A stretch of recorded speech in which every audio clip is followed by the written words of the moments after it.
tengo un hobby por el que me pagan. En esta vida tienes que seguir tu sueño, tienes que trabajar mucho y luego tienes que tener un poquito de suerte. La suerte te tiene que pillar trabajando. Yo todos los años, cuando comienzo las excavaciones en Cubitelhaua, sin que me vea nadie, me pellizco y digo, esto es verdad. Si no existiese esa corriente de agua que nace en los lagos del centro de África, no existiría Egipto. Pues hemos encontrado también el cáncer de mama más antiguo del mundo. Lo que más me llama la atención, cuando abrimos una cámara intacta de hace 4.000 años, el primer olor que te viene es a madera. Y la fe mueve montañas. Coño, si movió montañas, es que construyeron montañas.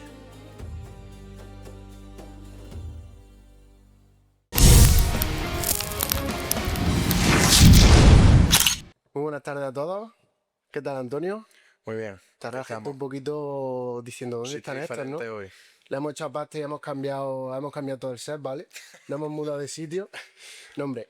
Hoy estamos en la Universidad de Jaén y tenemos una entrevista con una persona que teníamos muchas ganas de entrevistar.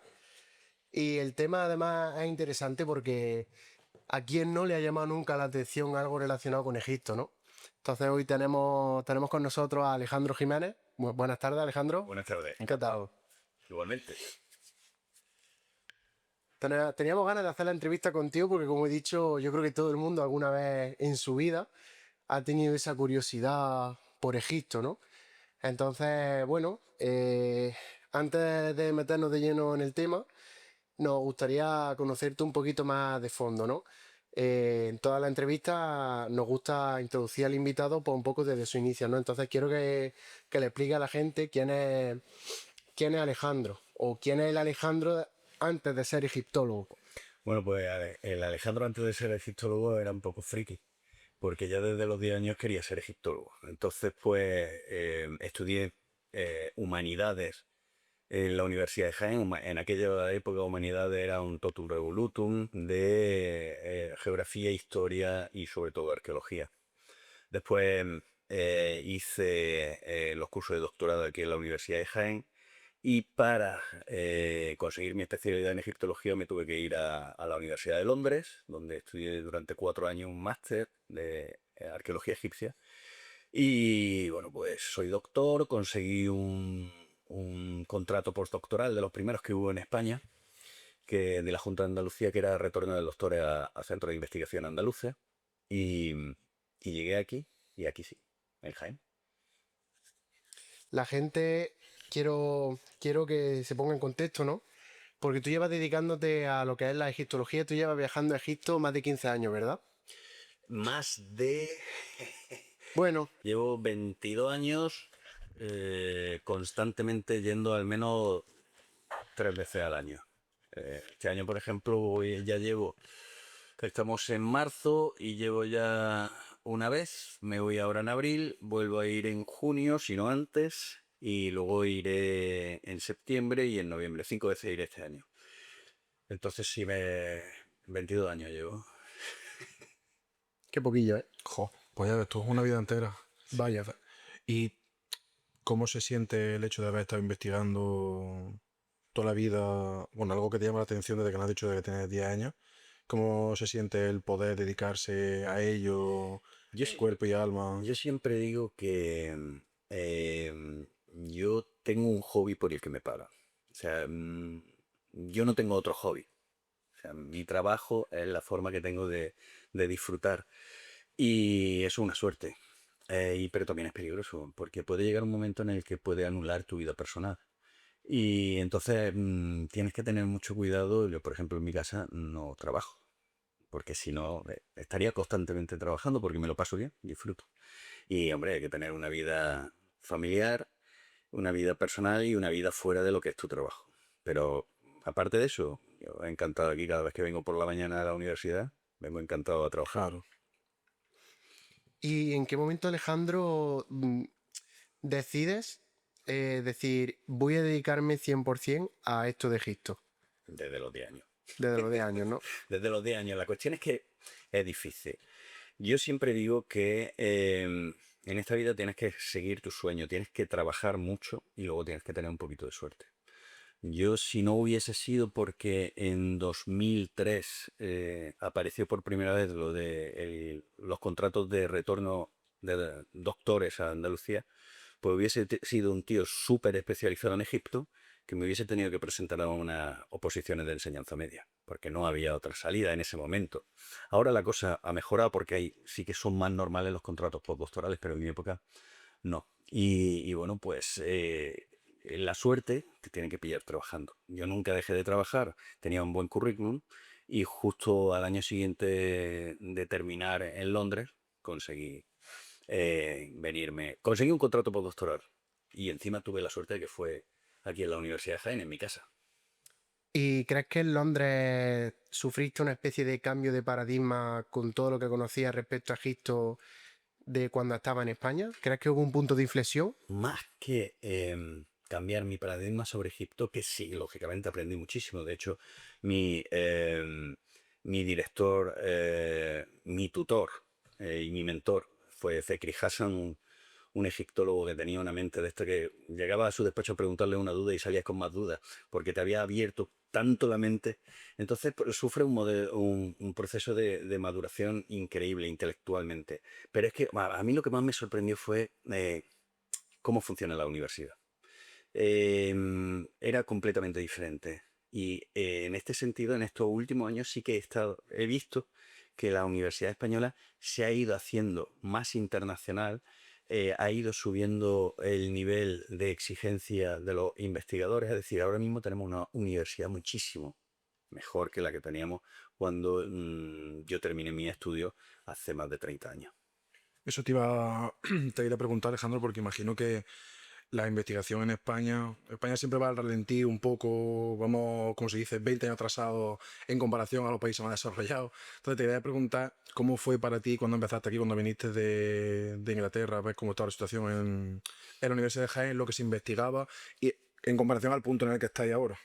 A ver, la Universidad Española ahora mismo tiene un gran nivel. El problema de la Universidad Española hace 30 años, Ahora eso. ahora, sigue siendo los recursos. Claro. Nosotros, el proyecto que yo dirijo en Egipto, pues tuvo una explosión de publicaciones y de investigaciones como consecuencia de las investigaciones porque tuvimos por primera vez un presupuesto que nos asemejaba a otras misiones extranjeras.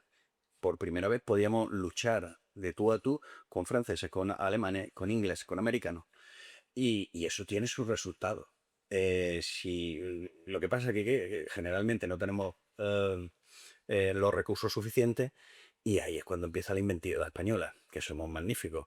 Claro, porque estamos acostumbrados a no tener un duro, pero necesitamos resultados y ahí es cuando surge. Pero si nos dieran realmente un poquito más, la investigación española es ya buena, pues imagínate, sería puntera, que lo es en alguna disciplina, lógicamente. Y cuando llegas a Egipto por primera vez, que pasas de estar, como yo digo, en la biblioteca leyendo libros, ¿no? Ya consigues tu contrato y demás, te metes en el proyecto de Egipto y pisas Egipto por primera vez, ¿qué es lo que sí te pasa por la cabeza? Bueno, yo la primera vez que fui a Egipto fui como turista y para mí fue un shock, porque yo había visto muchas fotografías de Egipto, pero claro, todas eran en fotos arqueológicas o de monumentos y no del Egipto que realmente hay. Ahora es un país con un fuerte componente islámico que tiene unas condiciones económicas más difíciles que las de España y para mí fue un choque. Eh, una vez que ya vuelves y vuelves con tu proyecto debajo del brazo y ese momento es alucinante porque es que realmente te sientes una persona muy afortunada. Yo todos los años cuando comienzo las excavaciones en Cubit el Jagua, yo sin que me vea nadie me pellizco y digo, ¿esto es verdad? Y si está Juan Luis Martínez de Dios, que fue el arqueólogo con el que empecé a excavar allí en Egipto, que generalmente suele ir, pues nos damos, sin que nadie nos vea, nos chocamos las manos y nos damos un abrazo. Y nos decimos misión cumplida. Porque aunque vayamos todos los años, hay que saber valorar que somos unos afortunados por donde estamos trabajando, que es el sueño no solamente de muchas personas, sino también de muchos investigadores. Te quería preguntar, ya que has mencionado Cueva del Jagua, que la gente, sabemos que eres egiptólogo y demás, pero no sabemos realmente a qué te dedica la Universidad de Jaén, el proyecto que tiene entre manos, el proyecto que tiene la universidad. Cuéntanos un poco. Sí, bueno, pues la Universidad de Jaén tiene la suerte de tener una concesión, es decir, un permiso que tenemos que renovar anualmente en una de las necrópolis más chulas que hay en Egipto, donde hay unas tumbas alucinantes. Está justo en el sur de Egipto, frente a la moderna ciudad de Asuán, a unos 1000 kilómetros del Cairo, y el sitio arqueológico se llama Kubet el Hawa, que es la cúpula del viento, porque hay un edificio con cúpula en lo alto del monte donde están las tumbas. Y las tumbas son de época faraónica y son una auténtica pasada. Allí se enterraron los nobles de Asuán, de la región de Asuán, que gobernaron la frontera sur de Egipto entre el 2300 1700 antes de Cristo. Entonces, pues claro, imaginaos, los gobernadores que son los que están debajo del rey en autoridad en esa zona, por debajo del rey, imaginaos la capacidad y los recursos que tenían para construirse unos tumbones. Y nosotros hemos tenido la suerte de excavar 4 de esas tumbas. Además, nos dedicamos a un periodo muy concreto, que es la dinastía 12, que es del 1950 al 1800 antes de Cristo, y nos han salido cosas realmente alucinantes. Ahora, para ir contextualizando a la gente, si quieres, ya que has comentado el tema del escalafón de poder, ¿no? Del rey, el gobernador y demás, si quieres ponernos en contexto un poco por encima, ¿no? Sobre cómo funcionaba más o menos lo que era la sociedad en Egipto. Bueno, en la época en que nosotros estamos trabajando, la sociedad se organiza en torno a grandes unidades, a grupos familiares, que en inglés se denominan households. Y para que nos enteremos, los que vivimos o los de habla hispana, sería lo más parecido a la estructura social que había en un cortijo o por ejemplo, en una hacienda en América, ¿no? Es decir, es una gran propiedad o que tiene una casa en donde vive el señor con su familia, viven también parientes cercanos, que son las personas de más rango, esta familia, pero también viven los sirvientes de la casa. Y a esa unidad también pertenecen todos los que trabajan en las tierras o los pastores que se encargan del ganado.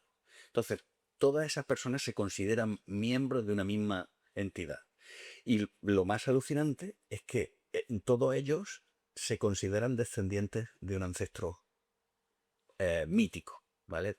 Y de hecho son conocidos por ser de la casa de ese ancestro mítico generalmente, ¿vale? Dependiendo ya de la importancia de ese household, pueden ser más grandes, menos grandes, y luego tener más peso o menos peso dentro de lo que es la administración política de la región. ¿Vale? Pues si eres un gran potentado, pues terminas teniendo el poder político. ¿Por qué? Porque el rey, lógicamente, quiere tener los aliados de cada territorio más poderosos. Y cuando te refieres a ese antecesor mítico, a ese antecesor místico, eh, ¿te refieres a un dios o a gente que ellos consideraban muy cercana a los dioses? A ver, esa es una de las cosas que trato en una de mis últimas publicaciones, de mis últimos libros, que se llama Descendientes de un Dios Menor, ¿no? Y efectivamente, en el caso de los que nosotros estamos excavando, estos se consideran descendientes de una persona que vivió realmente. Lamentablemente, hemos encontrado su tumba, pero en su tumba no hay inscripciones que nos digan que por qué, una vez que muere, pasa de tener un culto funerario normal, es decir, al que se le llevan ofrendas cada 2 por 3 o cada X tiempo a su tumba para que su espíritu siga viviendo, pues no sabemos en qué momento su alma se considera un intermediario perfecto entre el dios y la gente, o los dioses y la gente. Y entonces es un intermediario en el más allá, ¿vale? Entonces, pues sufre un proceso de transfiguración hasta que llega la apoteosis, que la apoteosis no es ni más ni menos que convertirse en un dios. Yo quería ahora, Alejandro, pues la gente, para poner un poco a la gente en situación de que nos colocara Egipto cronológicamente a lo largo de la historia, porque mucha gente no sabe situarlo, no sabe lo que te comentaba antes, por ejemplo, que he leído que Cleopatra está más cerca de la inteligencia artificial que de la construcción de las pirámides. Y algo raro, entonces, cómo empezaron a desarrollarse los jeroglíficos, la escritura, todo ese tipo de cosas. Nos lo explica un poco. Bueno, la escritura aparece al final de la prehistoria. Eh, Básicamente cuando Egipto se está unificando. Es decir, coincide, vaya coincidencia, ¿no? ¿qué dirían? Pues justo cuando los primeros estados comienzan a ser tan grandes que necesitan una gestión eficaz. Entonces ya el tío que se encarga de recibir, por ejemplo, los impuestos, que antes se acordaba de quién había pagado, llega un momento en que el territorio que gobierna el rey o estos reyes prehistóricos es tan grande que ya no tiene memoria y tiene que empezar a apuntar las cosas. Y empieza a utilizar una serie de símbolos. Y a partir de ahí esos símbolos rápidamente van a convertirse en una escritura, ¿vale? En cuanto esos símbolos adquieren un valor fonético, un código de comunicación. Eso ocurre en torno al 3300 a.C. y unos 600 años más tarde ya empiezan a construirse las pirámides. En torno al 2600 empiezan a construirse pues, unos monumentos funerarios en donde se entierran los reyes y que dominan que cambian el paisaje realmente de la capital egipcia, de Memphis. En esa época, un poquito después, empiezan a aparecer nuestros gobernadores de Asuán y bueno, pues desaparecen o cambia el modo de gobierno en torno al 1700, que Egipto sufre una crisis y tal. Pero bueno, en torno al 1600 Egipto se convierte en una gran potencia, en la principal potencia del Próximo Oriente, conquista un gran imperio, en lo que sería toda la zona llega hasta Siria y luego buena parte de África. Y, es la época de los grandes faraones, de Hatshepsut, de la reina Hatshepsut, Tutmosis III, Tutankamón, Ramsés II, todo esto, ¿no? Y eso se viene abajo durante la llamada de la crisis de 1200, a partir de la cual Egipto ya no levanta cabeza y salvo breves periodos de esplendor, pues va de guerra civil en guerra civil, ¿vale? Hasta incluso es conquistada por otras potencias, como por ejemplo el reino de Kush, africano, un reino africano, en la Asiria, hay intentos por parte de Babilonia e incluso luego ya pues, finalmente es conquistada por Persia y luego más tarde por los griegos, que por Alejandro Magno y uno de sus generales, tras la muerte de Alejandro Magno, se queda Egipto y una de sus descendientes, la última, sería Cleopatra, que es cuando ya pierde ante Roma y se suicida. Del 30 antes de Cristo o algo así, En el ¿no? 30 a.C., según la leyenda, mete la mano en un cesto donde había un áspid, una víbora, que le muerde y Se envenena. se muere envenenada. Y Alejandro, otra cosa te voy a preguntar, pues ya también has mencionado la unificación de Egipto y demás. ¿Cómo de importante fue el Nilo para la unificación de Egipto, para el desarrollo de Egipto? Bueno, es que no podemos entender realmente si cogiéramos ahora mismo, si nos saliéramos de la Tierra, nos fuéramos a la estación espacial, veríamos que el norte de África es todo el gran desierto del Sáhara. Y sin embargo, en el extremo este de ese Sáhara hay una línea verde, que es el Valle del Nilo. Si no existiese esa corriente de agua que nace en los lagos del centro de África, no existiría Egipto, sería Sáhara.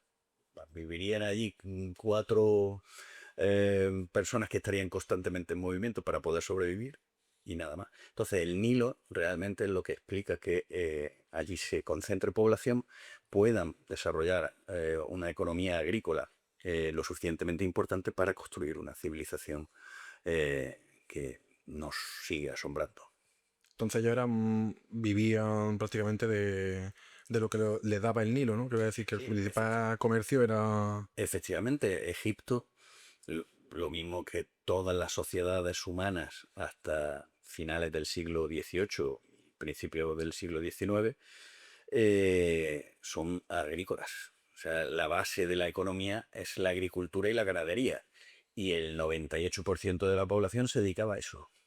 El 98% de la población. Luego tendríamos un 1% que podrían ser o 1,5% que podrían ser artesanos, comerciantes y tal. Y una pequeñísima y minúscula parte serían los ricos, los que vivirían muy bien. Porque eso sí, había grandes diferencias entre los que estaban arriba y el resto. Pero luego he leído que tampoco eran tan clasistas como otras sociedades, ¿no? Sí, Sí. sí que había una diferencia. Sí. Hombre, claro que había, pero te quiero decir que, por ejemplo, recibían educación, ¿no? Que las mejor capas medias, no capas tan bajas. El problema es que nuestro conocimiento sobre lo que es la vida diaria del Antiguo Egipto se basa en una aldea de los mejores artesanos de Egipto, que se llama Deir el Medina, que trabajaban en la construcción de las tumbas reales y en la construcción del mobiliario funerario que se iban a llevar los reyes a las tumbas. Es decir, digamos, sería el Silicon Valley de la artesanía del pasado, ¿no? Y claro, conocemos su vida diaria porque dejaron muchos escritos en cerámica y piedra y demás que luego tiraron a un basurero y los arqueólogos lo han rescatado y se ha podido ir traduciendo. Entonces sí que tenemos eso, podemos reconstruir la vida de cómo era un centro completamente especial en Egipto. Pero la mayoría de la gente realmente no le enseñaban a leer. Con suerte podrían reconocer su nombre escrito e intentar escribirlo o reproducirlo. Pero realmente leer un texto sería muy difícil. Es más, tened en cuenta que los textos religiosos, por ejemplo, había no solamente que saber leer, sino que también tenías que saber interpretarlos porque se escribían en un egipcio que ya no se utilizaba. Es como si nosotros, nuestras misas siguieran siendo en latín. Pues difícil, te enteras de alguna cosilla, pero no te enteras de nada. Pues en el Antiguo Egipto sucedía lo mismo. Había una lengua clásica que generalmente se utilizaba para los grandes monumentos y también para las ceremonias religiosas. Entonces había que entrenarse, entre comillas, en esa, a la hora de recitar eso en salmos e himnos y demás. Y ahora, a colación que va con lo que ha dicho de lo de la lengua esa clásica, eso era, ya aprovechando que es tu especialidad, ¿eso eran los jeroglíficos? Claro, efectivamente. A ver, se hablan los jeroglíficos, ¿no? Se leen. Se leen. Se leen. A ver, lo que pasa es que el sistema de enseñanza en Egipto no se enseñaba el jeroglífico, se enseñaba el jeroglífico cursivo, que se llama hierático. Pues los egipcios, tú imagínate que yo te estoy dictando una carta y tú te pones allí a dibujar pajaritos, que sí, casitas, que no sé qué. Sería interminable, vamos, la carta tardaría 2 horas en dictártela. Entonces, esos jeroglíficos, esas formas figuradas, habían pasado a hacerse mucho más rápido, ¿vale? Sin tanto detallico. Entonces, de esta forma, ese sistema de escritura se llama hierático. Es jeroglífico, pero escrito rápidamente. Y eso era lo que realmente se enseñaba vamos a poner entre comillas, las escuelas, ¿no? Y luego, si el alumno era bueno y entraba a formar parte de otro departamento dentro de la estructura del Estado, por ejemplo, para la decoración de templos, para otros aspectos religiosos, pues entonces sí que aprendía jeroglíficos. O sea, es lo contrario de lo que hacemos nosotros. Nosotros ahora a nuestros alumnos les enseñamos jeroglíficos de primera, porque es más figurativo. Y porque al final, si continúan estudiando, van a aprender el hierático, esa forma cursiva. Y como hemos mencionado el tema de las diferencias sociales, yo creo que todo el mundo conoce el proceso de enterramiento de un faraón, el cómo se momificaba, dónde iba y demás, pero vosotros, como yo digo, estáis metidos en el barro, ¿no? Estáis, como yo digo, en una ciudad más normalita, estáis fuera de lo que son las pirámides, entonces explícanos qué diferencia había en lo que son los enterramientos, los famosos enterramientos que estamos acostumbrados a ver, a los enterramientos más tradicionales. Sí, efectivamente. Pese a que nosotros estamos excavando una necrópolis en la que no se enterró ningún rey, esperemos que no nos salga ninguno, porque entonces sí que sería un dolor de cabeza. Bueno, ya solo nos faltaba eso. No hay ningún rey, pero sí tenemos a personajes muy importantes, que son los que están inmediatamente debajo en el gobierno de la región. Entonces, lógicamente, en lo que es la capital, donde se entierran los faraones y los altos, los más altos oficiales del Estado, allí se ve una riqueza. Esto es como Marbella, ¿no? O sea, se respira la riqueza. Pues allí las tumbas son más grandes, hay artesanos reales y por lo tanto esos artesanos reales pueden recibir encargos de esos altos oficiales. La calidad de los relieves es mejor que la que pueda haber en un cementerio de provincia, ¿vale? Entonces, lógicamente se nota que hay una mayor calidad en los trabajos, ¿vale? Pero bueno, en nuestra necrópolis, dependiendo de la época, tenemos también artesanos reales. Por ejemplo, uno de los gobernadores, Sanemput I, trata también al rey, cuando pasa por allí con el ejército para conquistar nuevos territorios en el sur, en África, que el rey le premia dándole unos artesanos que han trabajado para su tumba real. Entonces, de buena primera tenemos unas tumbas que sí, que están bien, no sé, y de buena primera la tumba de Saremput primero y las de sus sucesores cambian completamente. La calidad sube. Y bueno, pues eso es lo chulo. Luego hemos tenido la suerte de encontrar cámaras intactas, cosa que en los cementerios reales es más difícil. ¿Por qué? Porque si tú tienes allí a gente rica, hay más ladrones de tumbas. O por lo menos hay un negocio, hay más posibilidades de que un negocio de saqueo de tumbas, ya en la antigüedad, tuviese más éxito y sacase objetos más preciosos, ¿no? En cambio, en las provincias hay menos. Entonces, y luego también tenemos la suerte de que tenemos directamente la arena del desierto que hay sobre las tumbas y se tapan rápidamente. Entonces, pues, quizá si pasaba mucho tiempo entre el enterramiento y cuando actuasen los saqueadores, pues a lo mejor ya no veía la tumba y se salvaba. Entonces, nosotros tenemos la suerte de que el 60% de las tumbas que excavamos están intactas. Entonces, jamás, o sea, estamos abriendo algo que no se ha abierto a lo mejor en 4.000 años. Entonces, pues eso es una ventaja. Pero bueno, no se nos conserva todo muy bien porque siempre han pasado por allí las termitas, que realmente es nuestra pesadilla. Pero bueno, ya digamos que nos estamos volviendo expertos en cómo restaurar lo que queda, lo que nos han dejado las termitas. Y una pregunta que me surge, Alejandro, con esto que has dicho, si encontráramos la tumba de un rey sería un dolor de cabeza. ¿Qué supondría encontrar la tumba de un rey? A ver, en primer lugar no debería estar, porque lo nuestro es un cementerio de nobles y de sus cortesanos, ¿no? Si hubiese sería un bombazo. En primer lugar tendrías que tener que explicar qué narices hace un rey enterrado aquí. Eso sería. Y luego sobre todo que tendríamos la atracción de los medios. Los medios de comunicaciones también, si tú los puedes controlar y puedes decidir cuándo los tienes en el yacimiento, porque tú puedes planear tus trabajos arqueológicos para que no te interfieran mucho. Pero imagínate que hacemos un descubrimiento de ese tipo. Allí tendríamos cada 2 por 3 en la atención de los medios, del público y demás, y bueno, pues se ralentizaría todo mucho.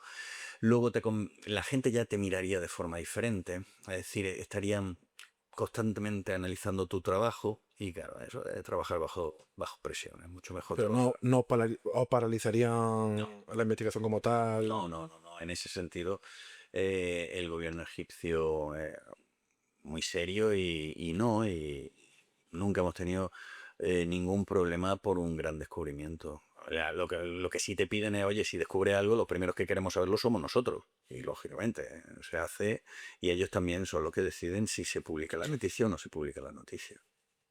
Ahora que ya hemos entrado un poco a hablar del proyecto, yo te quería preguntar, al menos porque por la zona esa del sur de Egipto he leído que se le decía como el antiguo oeste de Egipto porque había mucha... Era como un sitio tanto, una zona tanto de comercio como de guerra, porque eran encontronazos con la población africana que colindaban con esa zona. Y me imagino que tiene que ser una zona muy rica. Efectivamente, bueno, es una frontera. Nosotros estamos trabajando justo en la frontera entre Egipto y lo que sería el norte de Sudán, que es lo que se denomina Nubia, ¿no? Entonces, directamente al lado de nuestras tumbas hay canteras de granito.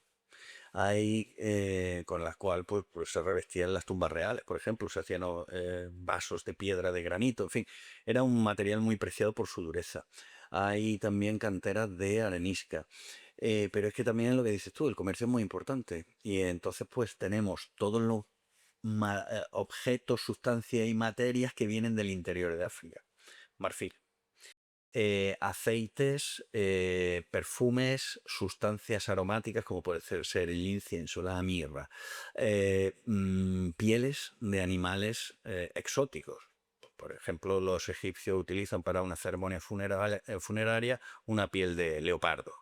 Los mismos animales vivos. Ramsés II tiene como mascota un león, ¿vale?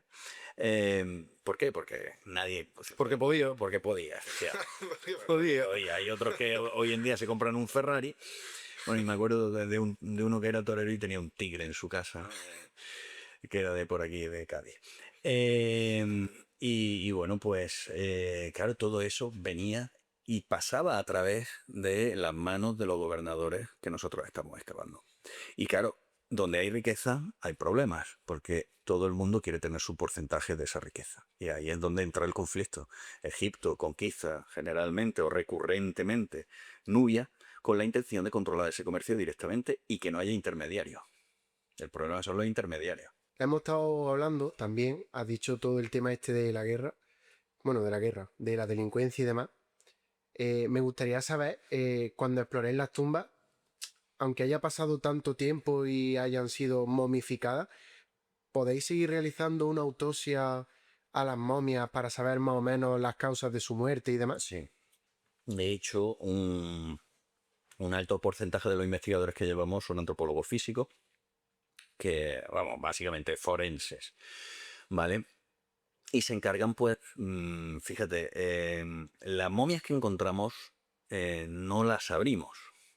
Las llevamos al hospital de Asuán, le hacemos un TAC y así no destrozamos lo que es un objeto o un bien antiguo.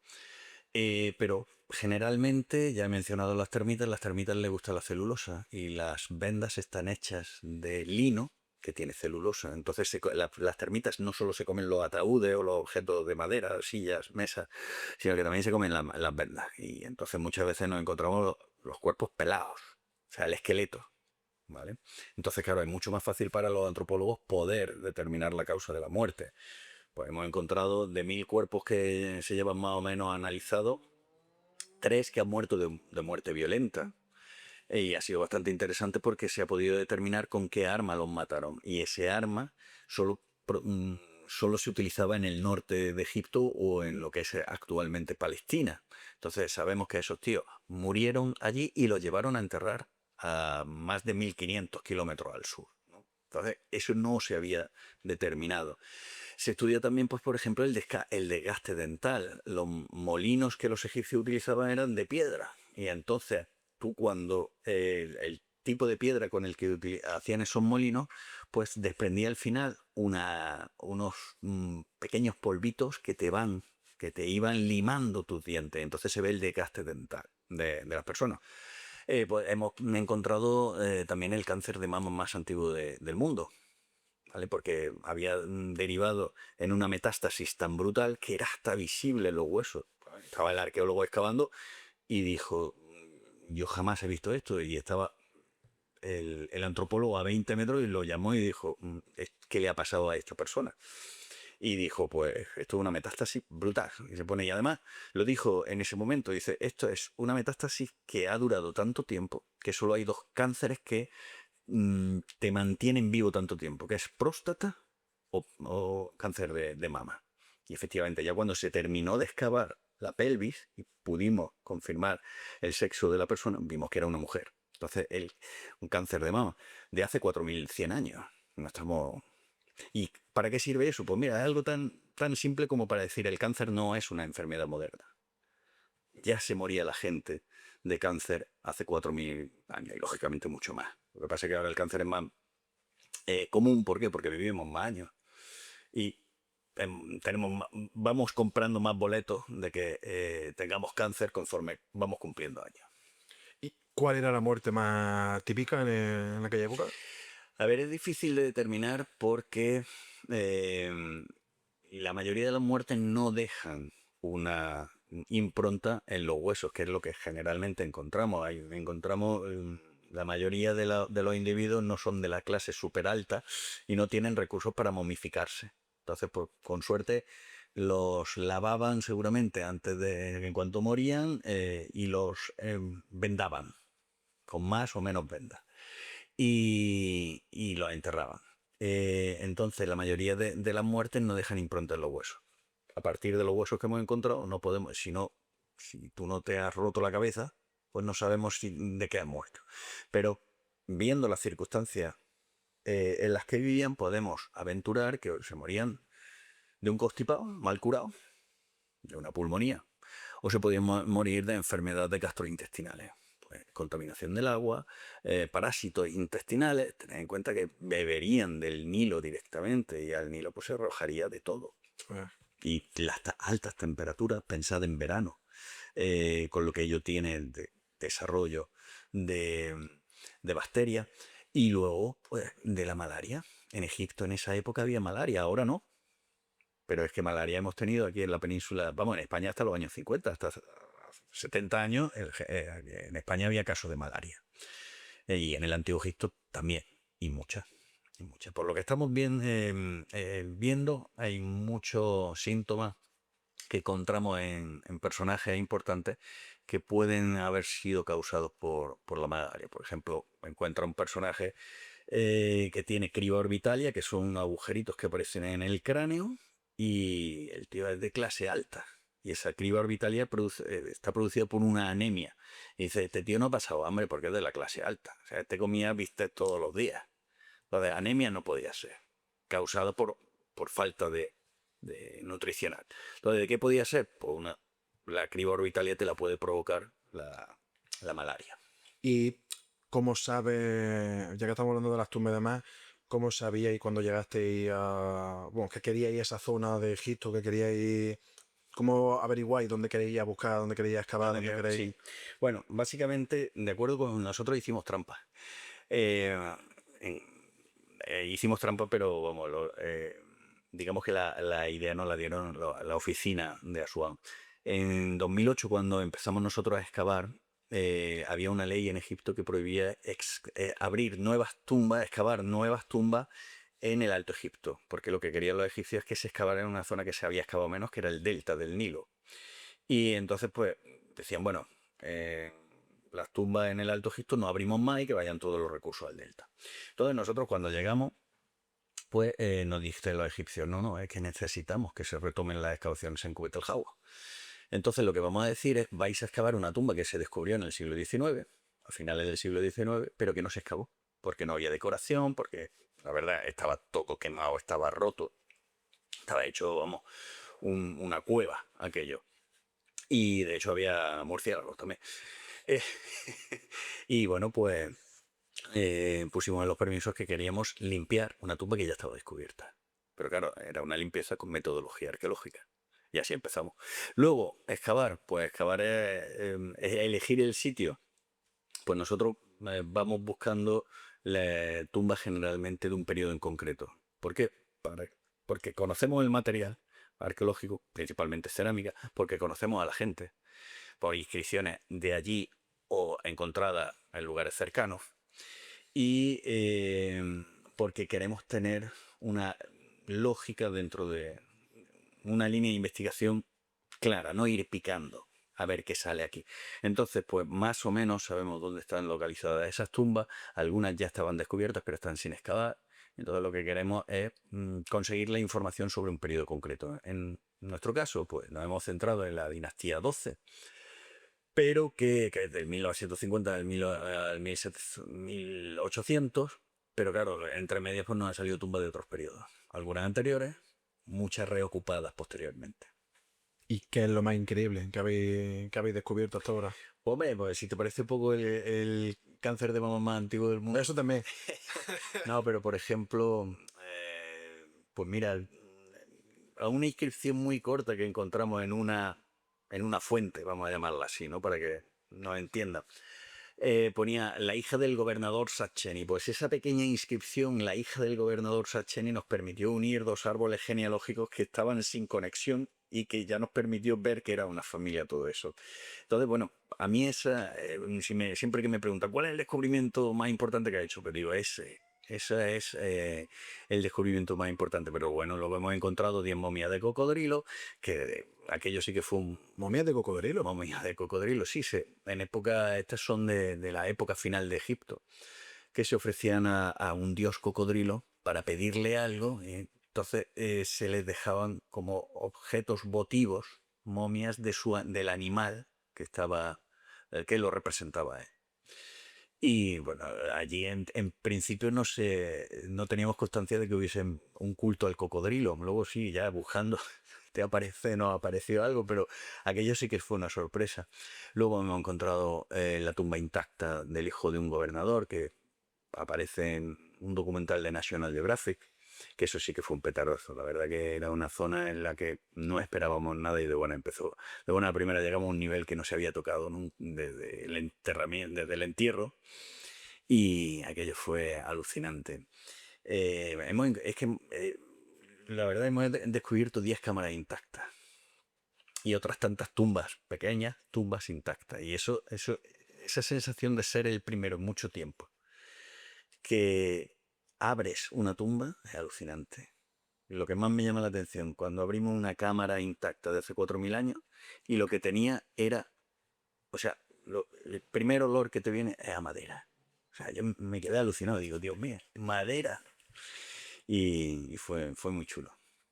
Ahora que has mencionado el tema del dios cocodrilo, si te parece, hacemos un pequeño paréntesis y hablamos un poquito de los dioses, que yo creo que es algo que también le llama mucho la atención a la gente. Entonces, bueno, como has dicho, no se conocía que a lo mejor había un culto al cocodrilo como tal, pero hablan un poquito de la religión egipcia y cómo fueron saliendo ese tipo, porque a lo mejor era una especie de rama que surgió con el tiempo. A ver, yo a mis alumnos, cuando he dado la asignatura de Historia de la Religión en la Antigüedad, a mis alumnos siempre le digo que no hay que hablar de la religión egipcia, sino de religiones egipcias. Porque no es lo mismo la religión egipcia de la época de las pirámides a la religión egipcia de la época de Cleopatra. La religión egipcia, como no es una religión que se basa en un libro, en dogmas de fe, es decir, en algo, nosotros creemos esto y esto es lo que es, y no nos podemos salir de ello, pues por lo tanto es una religión que va evolucionando. Y va evolucionando y tratando de solventar las demandas del ser humano, las preocupaciones del ser humano. Por eso, por ejemplo, los textos más antiguos que tenemos en Egipto funerario son los textos de las pirámides, que se parecen muy poco a el famoso libro de los muertos que vamos a ver mucho después, ¿vale? Entonces, lo que sí es una constante en Egipto es que el dios más importante es el dios Sol, rey. Bueno, que los crucigramas tienes que poner Ra, pero en realidad se pronunciaría más parecido a rey. Luego hay dioses que están relacionados con aspectos de la naturaleza, pues por ejemplo el cielo, el Nilo, la tierra. Hay otros dioses que representan aspectos de animales, como por ejemplo el dios cocodrilo, Sobek. En fin, hay dioses para todo lo que quieras en el antiguo Egipto. Y una pregunta que me surge, porque has dicho que las religiones egipcias no se cierran en un dogma, no hay nada escrito como tal que diga esto es así, ¿no? ¿Cómo se le iba enseñando esa religión o cómo iba pasando todo esto de generación en generación, de padre a hijo? A ver, tenemos que diferenciar entre lo que sería la religión oficial, es decir, la religión que se desarrolla en las clases altas, en las que hay sacerdocio, en la que se desarrolla todo un sistema más complejo de creencias, em, en el que se representa, ese sistema religioso se representa en los templos. Y luego lo tenemos que diferenciar de lo que es el sistema religioso popular. El sistema popular, la religión, la religiosidad popular, esa se mama en casa. Es como la nuestra, las cofradías. O sea, la cofradía es una religiosidad popular. No tiene nada que ver con lo que es, aunque trata de ser encauzado o integrado por lo que sería la jerarquía católica, ante un cura, o dependiendo de qué procesión salen más o menos sacerdotes, o incluso hasta el obispo. Pero realmente toda la iniciativa es popular y se organiza en cofradías, en hermandades. Y eso se mama en casa. En el Antiguo Egipto pasaría lo mismo. Y hay Se algo, mamaría en casa. y hay algo de la religión egipcia o las religiones que la gente a lo mejor no conozca, pero que sea algo que, por ejemplo, a ti te fascine. Bueno, hay una fiesta popular en Luxor todavía en la que se saca una procesión de una barca. y que supuestamente está relacionada con un santo musulmán. Pero lo alucinante es que están representando nada más y nada menos que una fiesta que ya se celebraba en época faraónica, que era sacar la barca del dios Amon-Re. Y están reproduciendo lo mismo. Lo único que ese rito, esa religiosidad popular, esa procesión, eh, le han cambiado la pátina y de pagana ha pasado a ser una fiesta musulmana. En vez de el que antes se sacaba al dios Amon-Re y ahora se saca a un santón musulmán. Pero es lo mismo. Todo eso, la pervivencia de esa forma de religiosidad me parece súper interesante. De hecho, nosotros tenemos las romerías. Las romerías tienen un origen pagano, pero vamos, lo que pasa es que se le ha dado su pátina cristiana y ahora pues se saca una virgen, pero probablemente en la época pagana estemos hablando de una diosa de la fertilidad, por ejemplo, por decir algo, ¿vale? Y ahora que has mencionado lo de la barca esta, la tradición esta, eso no tiene algo que ver, como porque una vez vi una película como que cuando te morían en el Antiguo Egipto, como que te subían a una barca y te llevaban a través del desierto. Bueno, es que, a ver, el entierro ideal. Luego ya de lo ideal a la realidad ya Del hay un dicho al paso. hecho, Del dicho al hecho, hasta en el antiguo Egipto cambiarían las cosas. Pero bueno, el entierro ideal de un egipcio es que el egipcio se moría en la orilla este, donde estaría la ciudad. También había ciudades en el oeste, pero bueno, lo ideal era morirse en tu ciudad del este. Y una vez que ya te han momificado el cuerpo, te trasladaban en barca hacia el oeste, donde idealmente están todas las necrópolis. ¿Por qué? Porque por allí se esconde el sol, es decir, donde muere el sol. Y cuando tú estás enterrado ya en el oeste, te han trasladado en barca, te han subido hasta la tumba, te han enterrado, te han hecho todos los rituales, pues todos los días el cuerpo, en cierta época, estaba mirando hacia donde salía el sol. ¿Para qué? Para que los rayos del sol naciente te revivificaran, se produjese un acto mágico de resurrección, porque esos rayos solares daban la vida, ¿vale? Entonces, es de ahí el sentido de esa barca, ¿vale? Porque no es solo, bueno, y también tiene un sentido de recorrer todo el cosmos. Generalmente las procesiones tratan de santificar un área. Las estaciones donde se van parando son lugares en los que se producen ciertos rituales, ciertas ceremonias, que lo que hacen es aumentar el significado sagrado de ese lugar o de el mismo recorrido de la divinidad. Y para ello había un dios que era como el más importante, uno de los más importantes. A ver, el dios más importante de la historia de Egipto es el dios Sol, Re. Lo que pasa es que luego se funde con el dios Amon-Re. Y efectivamente el área sagrada más grande del mundo es que el ser humano haya construido jamás es el templo de Amon-Re que está en Luxor. ¿Vale? Y aquello tienes para ver. Te puedes pasar allí una semana que sigues descubriendo capillitas y tal, ¿no? Y se sigue excavando, vamos. Tiene hasta su propia revista científica. O sea, es la pera lo que No sabía que era tan grande aquello. Sí, sí, vamos, es el templo más grande del mundo. Nada más que la sala hipóstila, ahí cabe la catedral de Jaén, ¿no? O sea, cabe y sobra. Vale, entonces, es grandioso. A los egipcios, eso no tenían... No tenía límite ninguno, No ¿no? tenían medias tintas. Los tíos cuando se ponían a levantar decían lo más grande. y ahora que hemos hablado de a lo grande, si quieres hablamos un poco de las pirámides, ¿no? Porque hoy en día hay muchísima controversia. Está aquí mi amigo, el del canal con la H, con los pelos. Todo me gustaría, porque creo que es uno de los temas que yo creo que mancha el tema de Egipto, ¿no? Temas que tú creas que manchan el nombre de lo que es toda la historia de Egipto, o que se están entendiendo de una manera que no debería de ser. A ver, siempre están los conspiranoicos, ¿no? Siempre han existido los conspiranoicos. Lo que pasa es que en Egipto sí que se han aprovechado, han utilizado el tema de Egipto para desarrollar, o al final, conseguir recursos de la gente crédula, de la gente de buena fe que se cree esas teorías. Y claro, las pirámides es que son tan grandes, empiezas a ver las dimensiones y claro, ¿qué es lo primero que se te ocurre? Esto no lo ha podido hacer el ser humano. Craso error. Sí, O sea, no podemos decir que no lo hemos podido hacer antes, porque si no, no estaríamos aquí. El ser humano tiene una gran capacidad de inventiva, de solución de problemas y sobre todo cuando se puede construir y de hecho ahí están las pirámides.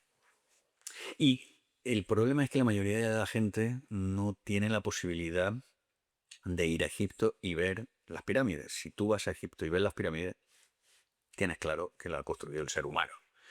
Luego las comparan con las pirámides de los mayas, por ejemplo. Y cuando ves las pirámides de los mayas y las pirámides de Egipto, yo las he visto ambas y no tienen nada que ver. Además, son de periodos históricos completamente diferentes. Lo único que se parece es que tienen la misma forma geométrica.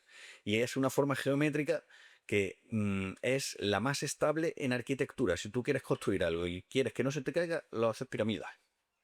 Ese es el único parecido que tiene. Pero porque es lógico.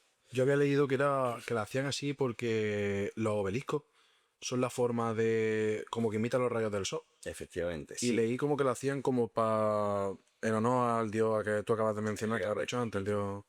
A ver, sí, pero ¿y por qué? Pero realmente lo que están imitando tienen varias significaciones. Algunas porque no es tanto el obelisco, sino la forma de los rayos solares. Puede ser una escalera del difunto para acceder al cielo y poder encontrarse con el dios Re que va surcando en su barca todo el cielo todos los días. Está surcando un Nilo que está en el cielo. ¿Vale? El Nilo es un río de color azul y el cielo es de color azul. Y por ese Nilo celeste es por donde va el dios solar Re que se va moviendo el sol. ¿Vale? Entonces los egipcios se lo imaginaban un halcón con cuerpo humano que iba recorriendo el cielo. Y, y entonces podía servir para que el alma del rey subiera hasta el cielo y pudiese unirse a esa barca. Pero en realidad también podía representar el montículo primigenio. El Nilo tiene una característica muy particular y es que anualmente se inunda. Vienen unas lluvias al oeste de África, al este de África, perdón, y se produce una crecida, lo que se llamaba la inundación anual. Entonces se cubría toda la zona que se trabajaba agrícolamente y al final del año o de la inundación, 4 o 5 meses después, la agua iba bajando y entonces aparecían nuevas islas. Esas nuevas islas eran sedimentos que había aportado esa inundación. Y bueno, para los egipcios, para poder explicar el mundo, se imagina y dijeron, ostras, a lo mejor el origen del mundo era que todo estaba cubierto por las aguas. Le llamaron las aguas del caos. Es muy la mito poética, ¿no?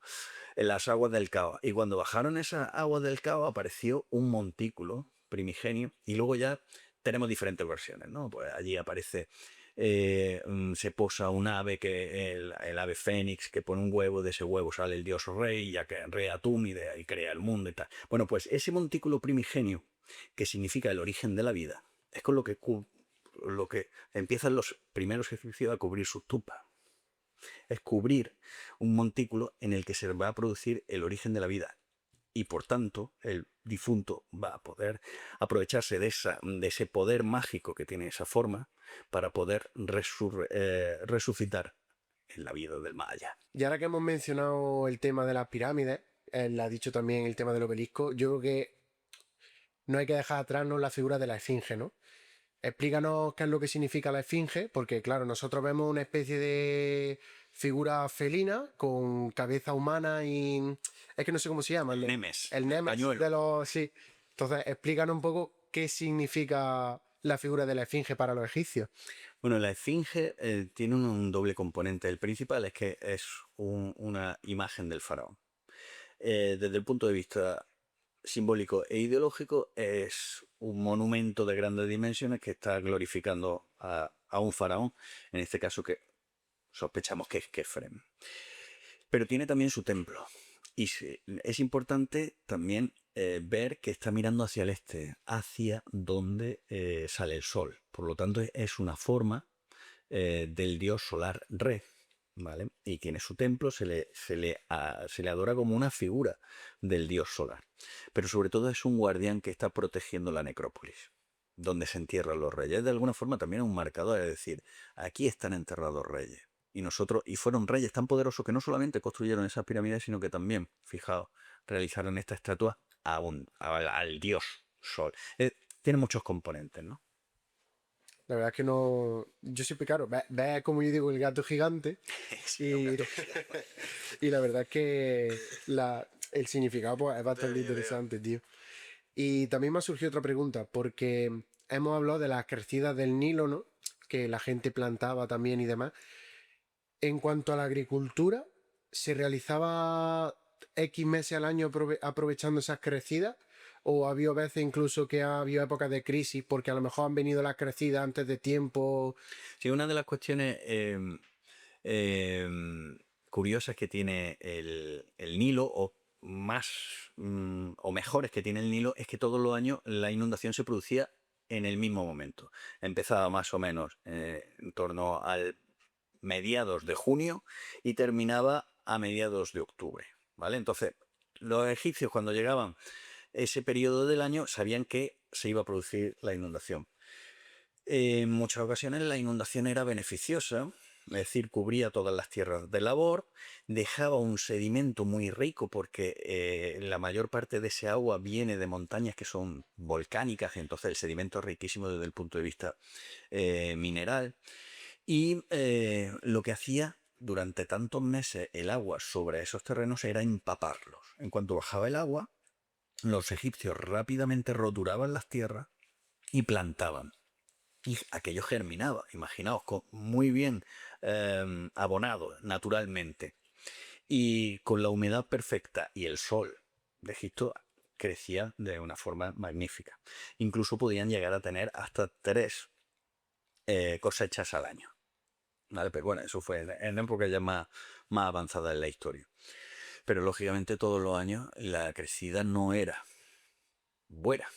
Unas por exceso, es decir, había demasiada agua, con lo cual ese agua podía inundar los poblados, que estaban cerca de las tierras de labor, un poquito más alto, pero podía inundar los poblados. E imaginaos que la inundación venía por la noche.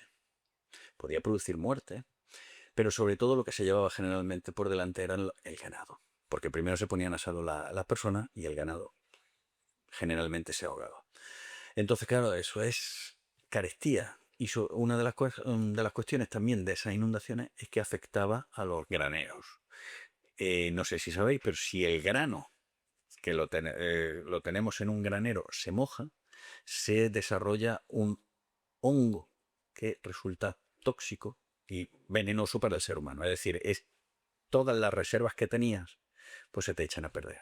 Y eso es hambre, porque ya no tiene grano para plantar.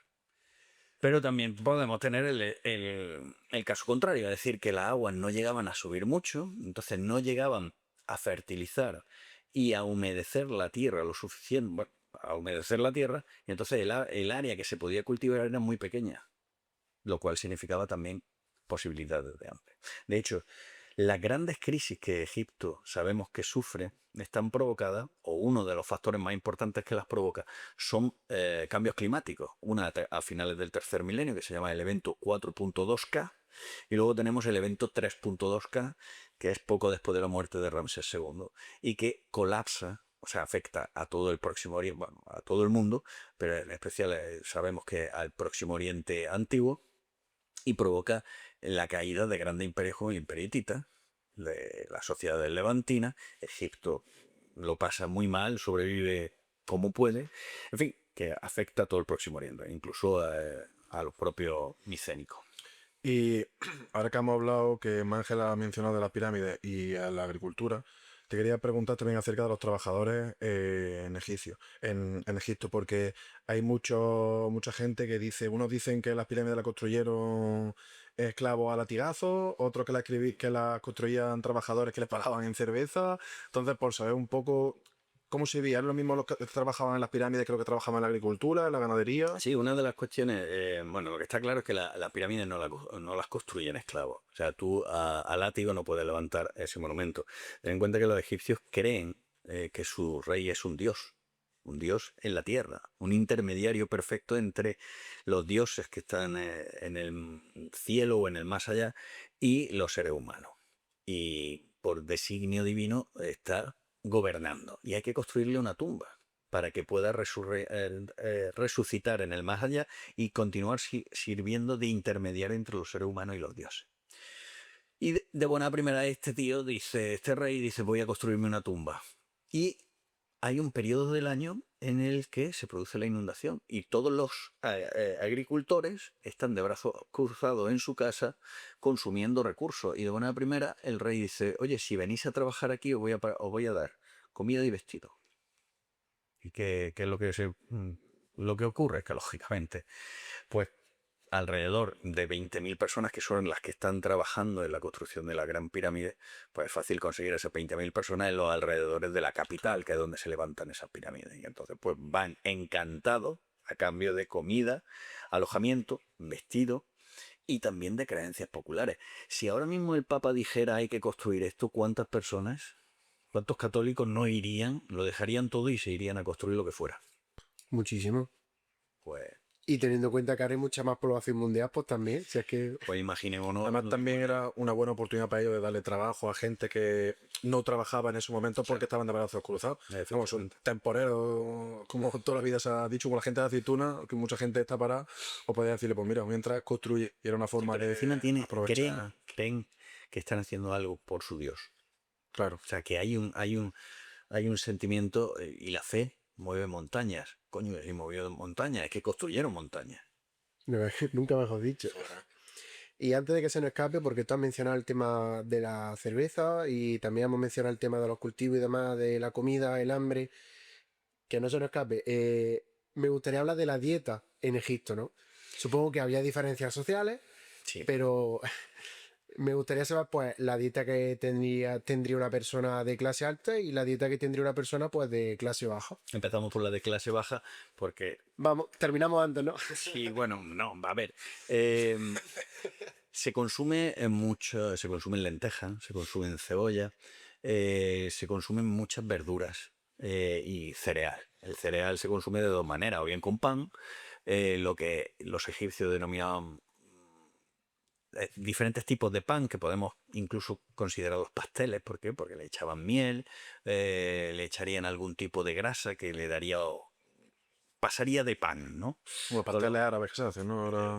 Sí, efectivamente. Bueno, al fin y al cabo, el origen de muchos dulces egipcios tradicionales seguramente están en el antiguo Egipto. Lo que pasa es que digamos que no hemos ido sofisticando, Vamos modificando. hay más acceso a otros a edulcorantes y, en fin, a otros productos. Pero los egipcios sí, o sea, tienen una dieta relativamente básica. Se consume pescado, de las clases bajas, se consumen pues ocas, si tiene oportunidad de vez en cuando, algún que otro huevo. En fin, la gente no sobreviviría mucho mejor que en otras sociedades antiguas, ¿eh? O sea, si las comparamos con otros, el egipcio medio viviría mucho mejor. Pero eso sí, las proteínas serían en periodos muy concretos o serían raras. Y de hecho la carne la probarían, la carne de vaca, por ejemplo, o de cerdo la probarían de tarde en tarde. Sería pues casi un festival, ¿no? O en un festival. Mientras que el rico tiene acceso a todo lo que come el pobre, quizá menos pescado de río, y sí que comería mucha más carne. Y bebería, el pobre bebería cerveza, que no es la cerveza que bebemos nosotros, sino que es una pasta hecha a partir del cereal que se deja fermentar al sol y dependiendo ya del grado de alcohol que quieras, pues lo dejan más o menos días, ¿no? Entonces fermenta y generalmente se la beberían con poca graduación. Venía bien porque mataba bacterias, el alcohol Claro. mata las bacterias del agua y es una forma de beber un agua Más potable. sí, con menos microorganismos o patógenos. Y en cambio el muy rico bebe vino. Y esa es la diferencia. Y además un vino que en la antigüedad del vino era muy fuerte, alrededor de 20 grados, lo rebajaban con agua, le echaban especias, pues por ejemplo canela, le podían echar miel, le podían echar lo que pillasen, ¿no? Con tal de ir cambiando También bebían vino de palma, a partir de dátiles, en fin. El alcohol siempre está relacionado a la sociedad humana y porque también tiene su significación religiosa, una forma de llegar al éxtasis. Y Alejandro, se dice que cuando esta gente de clase media alta era enterrada, las tumbas solían tener inscripciones o siempre se dejaba algo, ¿no? Como para el recuerdo que describiera a esa persona. A mí me gustaría que nos dijeras si alguna vez en tumbas en las que habéis estado habéis encontrado algo que lo habéis leído y habéis dicho, hostia, estamos ante alguien importante. Y luego a lo mejor habéis abierto la tumba y habéis dicho, le ha hecho un poquillo de cuento a la cosa. Bueno, a ver, lo bueno de Kubet-el-Hawa, y por eso la elegí para excavar allí, es que es la necrópoli en la que no hay ningún rey enterrado y tiene más inscripciones biográficas. Las inscripciones biográficas en el Antiguo Egipto cumplen una función muy clara, y es decir que el que está allí enterrado fue un tío la pera. Y entonces, por lo tanto, se merece unas ofrendas. Su alma se merece una ofrenda. Entonces, pues generalmente se narran aspectos biográficos en los que el tío ha hecho algo que no ha hecho, suelen decir, que como no se había hecho antes, ¿no? Y siempre dentro de lo que es la moral egipcia, es decir, de respeto y fidelidad al rey y a los dioses, ¿no? Entonces, bueno, pues es genial. Lamentablemente no hemos encontrado todavía ninguna tumba con inscripciones nuevas. O sea, eso es mi espinita clavada, lo que me gustaría terminar descubriendo algún día y con eso retirarme, ¿no? Pero sí que hemos descubierto algo bastante curioso, y es que en los años 30 se excavó un templo en la cercana isla de Elefantina, ¿no? Donde vivían los ricos, que estamos nosotros excavando, y pues es el templo de este ancestro mítico de esta familia de gobernadores. Y entonces en una de las estatuas que se descubre es de un gobernador que se llama Jekai III. Y el tío pues aparece una espalda recia, fuerte, con un cuerpazo, como son todas las estatuas egipcias, ¿no? Y encontramos su tumba, y además su tumba intacta. Y cuando sacamos los restos óseos, porque ya las termitas se habían comido las vendas, pues vemos que el tío lo que sufre es una escoliosis, es decir, su columna vertebral era una S auténticamente. Iría prácticamente, eh, pues prácticamente haciendo una L, iría mirando al suelo, hecho polvo. Entonces, resulta gracioso cómo lo representan idealmente en vida y cómo era realmente. Casi ni podía andar, ¿no? Pues de hecho había restos de los bastones con los que se apoyaría. Y murió muy joven, alrededor de los 28 años, que es curioso. Y si tuviera, imagínate que tiene delante tuya, ¿vale? A un futuro estudiante de historia de Egipto y demás, que quiera dedicarse a la egiptología. ¿Qué objeto le pondría encima de la mesa para que cuando lo vea diga, me quiero dedicar a esto? Hombre, vamos a tener la suerte de que en el año 2027-2028 va a haber un máster de arqueología egipcia, el primero del mundo, de arqueología egipcia en la Universidad de Jaén, que lo vamos a hacer junto con la Universidad de Lisboa. Y yo lo que le pondría sería un texto egipcio. A mí, por ejemplo, una de las biografías que hay en una de esas tumbas allí en Kubet-el-Hawa es la biografía de Herjuf, que siempre me ha fascinado, porque es un tío que nos cuenta los 3 viajes más antiguos que un ser humano hace al interior de África. O sea, es la primera referencia escrita que tenemos de alguien adentrándose en África. Sabemos que por ahí no fue el primero en meterse en África, pero es el primero que lo deja por escrito. Y nos cuenta los países por los que pasa, los países, los problemas que tiene, que claro, él va buscando un destino comercial y luego tiene que volver y cómo le tienen que acompañar soldados para que no los intermediarios no se queden con parte de lo que lleva.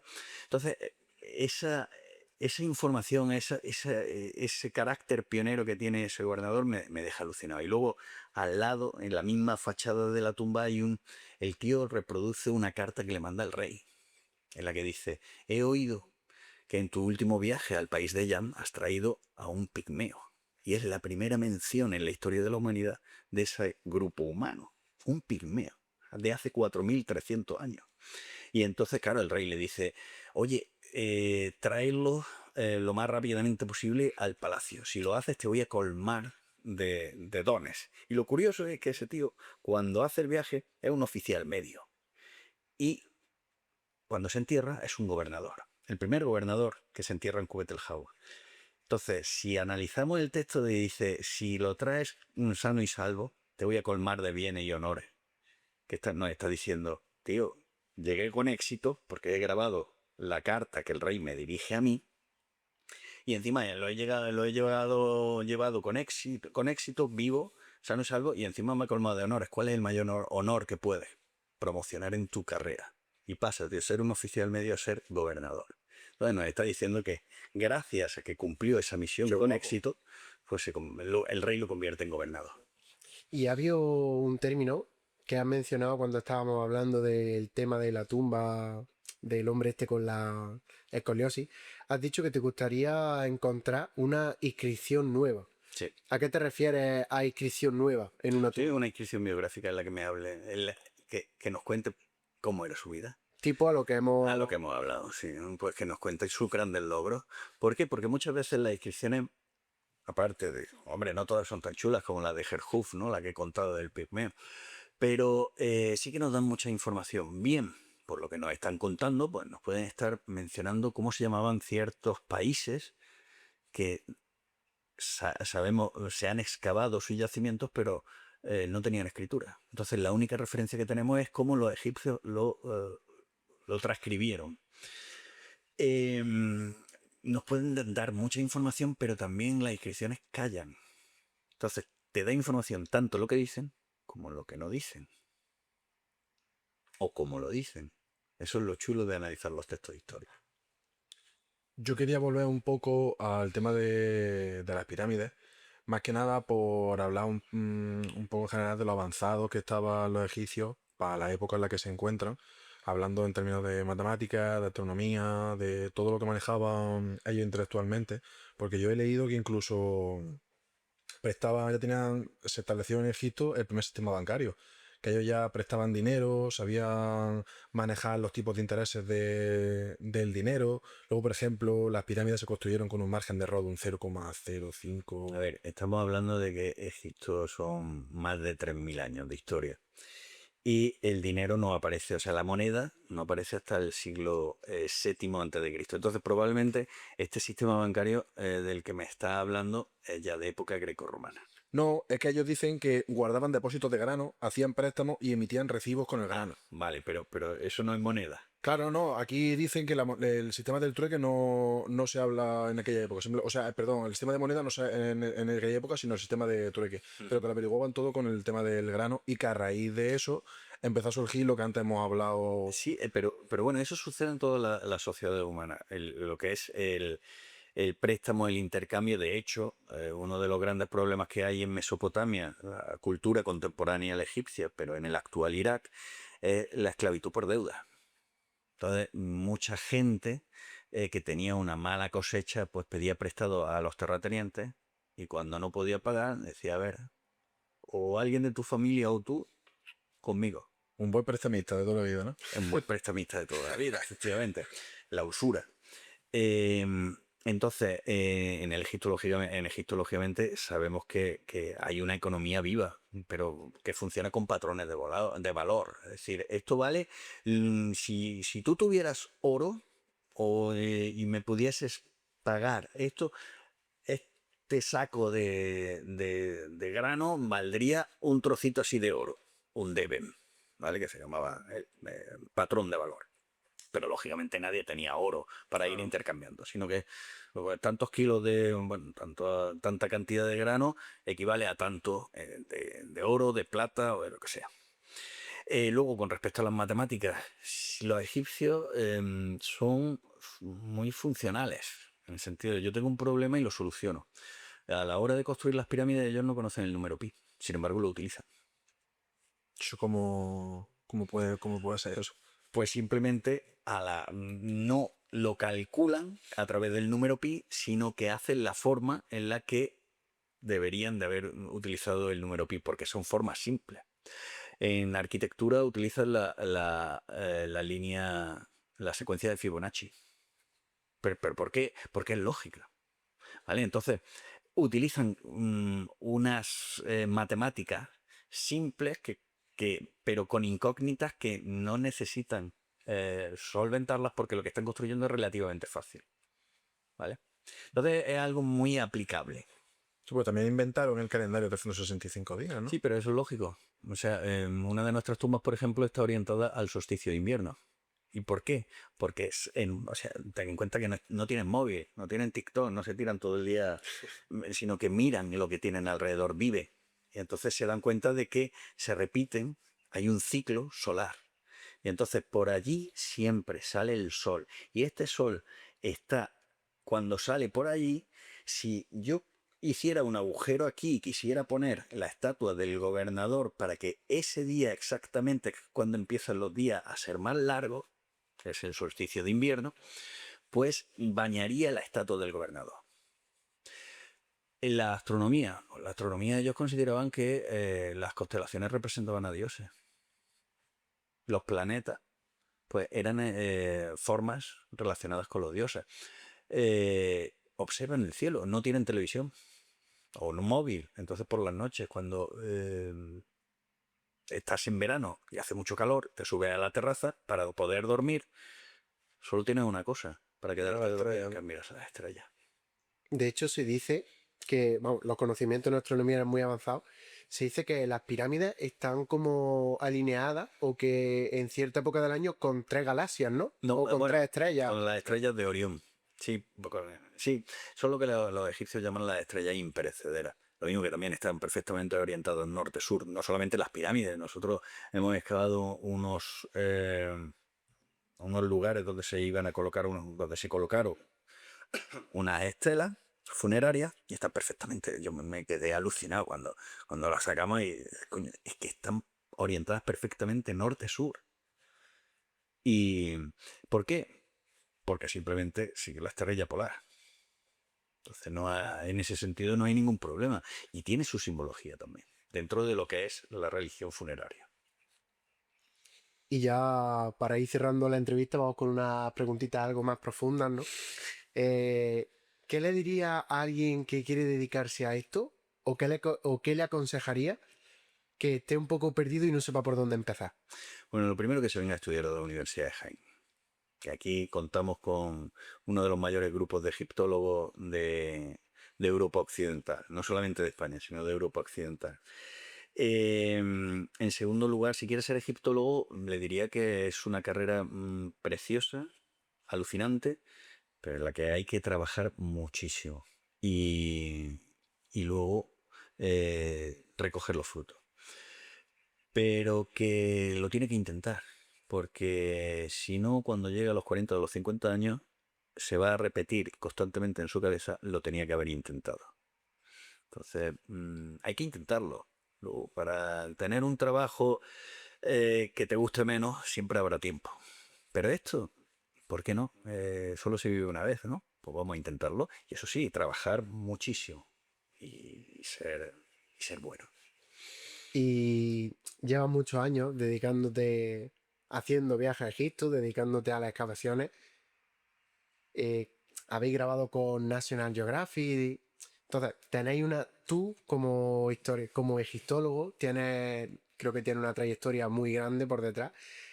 Y a mí me gustaría que nos dijera algún legado que a ti te gustara dejar a la egiptología cuando tú te retires. Es decir, no sé si ya lo has conseguido o si tienes algo en mente, pero que diga, quiero que este sea mi legado.